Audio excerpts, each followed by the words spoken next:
الله مبخا یو ضروری اعلان واوري ولسمشر یعنی پاچا سلامت په حق رسیدلې ده خو د جنازي وخت معلوم نه ده ټول ولس دی خبر وي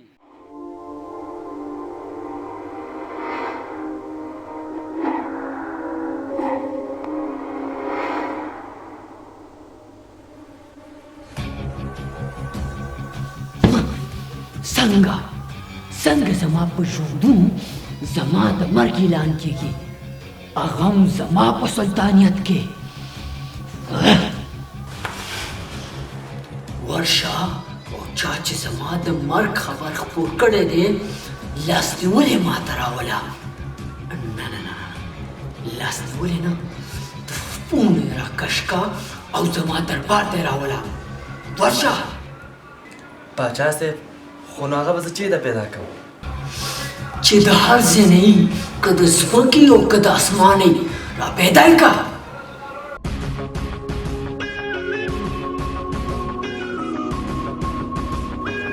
سمه ده پاچا صاحب امر دې پر ځای کېږي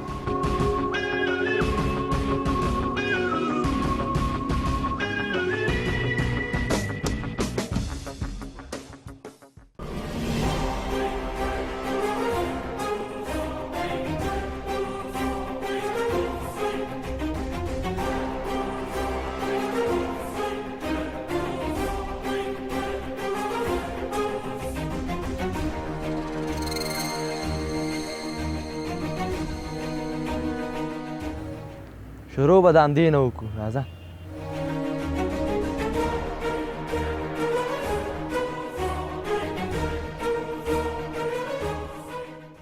مهرباني د پاچا صاحب د مرګ اعلان چا خپور کړی ما ته خو معلومات نشته خو زه الله دې وبخي نو چپ شه الله دې وبخي ورک شه ښه دی چې ورته مې ونه ویلي چې قاري صاحب کړی دی څه دې ویل ووایه ما هېڅ هم نه دي ویلي درته وایم د پاچا صاحب د مرګ اعلان چا خپور کړی ووایه که درته وایم ما ته پته نشته چې چا خپور ووایه مې په دا خوله دې وام ګورئ صبر وکړه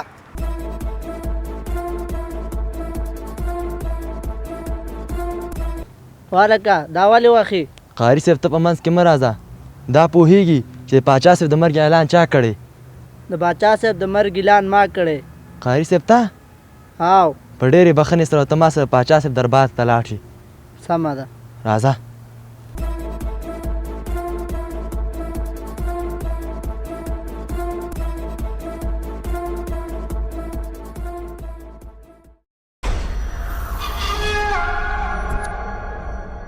السلام علیکم ورحمت الله وبرکاته وعلیکم السلام ورحمت الله وبرکاته همدا قاري صاحب دی ماله معلومات دی چې دا قاري صاحب دی خو دلته زما واده نه دی چې دا زما نکاح تړلو ته راغلی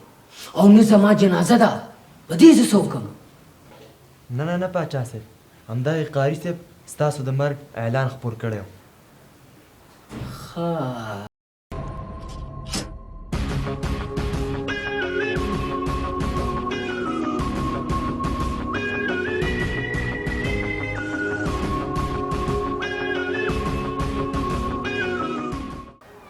ولې قاري صاحب نشه دې کړې ده او که تماشه دې کړې ده چې زما په ژوندوني دي زما د مرګ خبر خپور کړی دی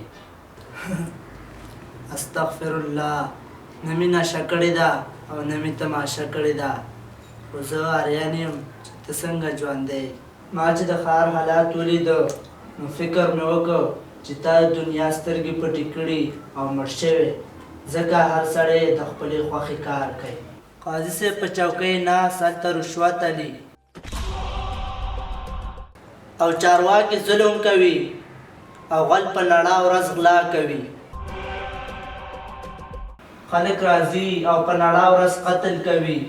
او دکانداران خوراکي توکي په ګرانه بیه خرڅوي او د دې ټولو زیاتیو پر وړاندې هیڅوک نشته چې پوښتنې وکړي او مخه یې ونیسي ځکه مې ګمان کاوه چې ته مړ یې چې د یو بېګناه انسان قاتل پیدا نشي نو د وخت حکمران د هغې قاتل دی. بس دا ویډیو په افغانستان کې روان وضعیت ډیر ښه ښایي. که ویډیو مو خوښه شوي وي مهرباني وکړئ شیر یې کړئ. مننه.